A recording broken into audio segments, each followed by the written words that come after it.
Two candidates that the American public don't want. What goes through my mind is what is the risk of a materially lower voter turnout in that scenario? And this could be injurious actually to Trump relative to Biden.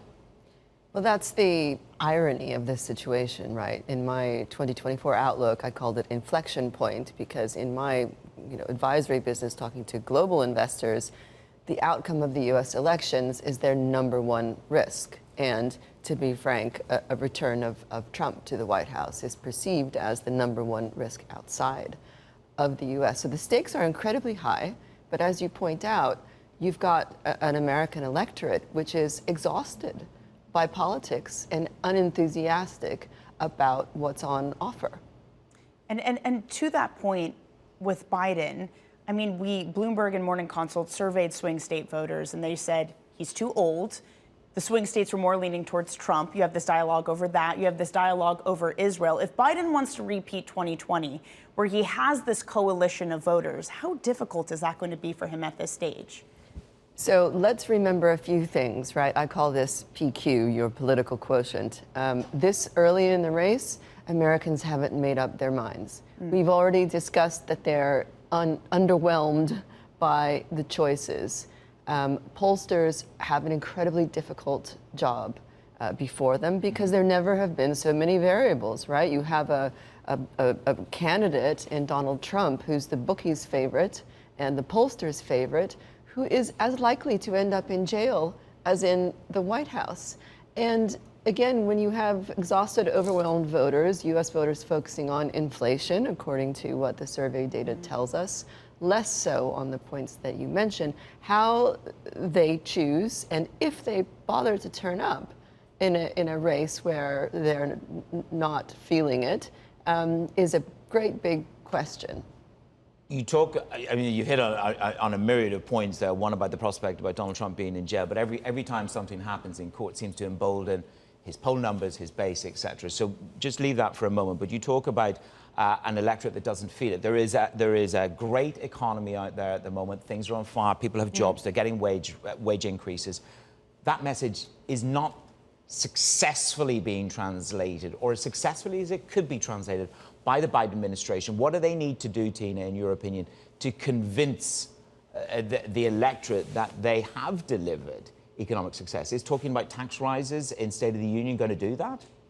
So it's a very unusual state of affairs. You're quite right to point it out, because let's face it, the metric that pollsters usually use when, sort of outlining what the prospects are is unemployment, growth rates, the so-called misery index, and everything in that respect should be supportive of the incumbent. It should be supportive of Biden.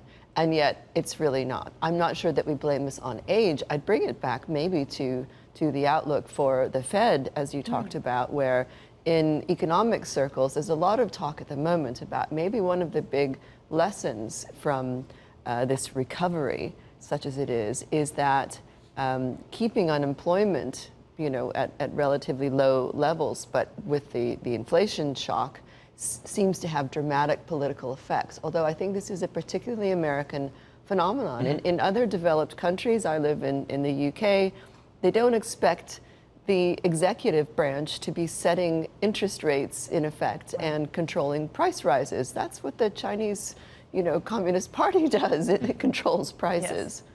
Does that mean then any hopes of Biden taking back control of the economic message is just not there? He's not going to be able to do that. I think the narrative will change, put it that way. And in every election, as you get closer, when people don't start thinking about this until September. We're thinking about it. Investors are thinking about it. The rest of the world is thinking about it. Putin and Bibi Netanyahu are thinking they might get a better deal with a different occupant in the White House. Americans are going to see what happens with gas prices and with their grocery shop. There is a lag, a considerable lag, longer than I think investors appreciate, before people start to feel better about things. Doesn't mean Biden will win. I just think that this is more competitive than it looks at this point. You warn of uncertainty, multiple recounts. You warn of do not assume victory for Biden if it comes through in that way. My question to you is this. Do investors concern themselves that you could have a rerun of the kind of attack on the Capitol that we had previously? Is that a real material risk? What would that do to brand America? Well, I think that a backlash against the outcome of the elections is almost inevitable at some scale. Let's remember that markets didn't blink with the January 6th events, which is quite remarkable. It was still shocking, but there was very little discernible impact. And so there is still a prevailing sense that American institutions will resolve any difficulty. But, you know, I talked to one very well-placed senior Democrat at a private event last night who said, you know, they think that Trump will get on a plane if he loses because he needs to go somewhere where there's no U.S. extradition treaty. Now, these are just what people are talking about, right? This is not my forecast, but there have never been so many variables at play, both in terms of producing polling projections and weighting the variables, and the high likelihood of disputed outcomes at least dragging out a conclusion. So what I am saying is, if you're holding up your M&A transaction or other kinds of, you know, investments because you're waiting for a signal on November 6th, day after U.S. elections, better plan on a longer time horizon before there's resolution.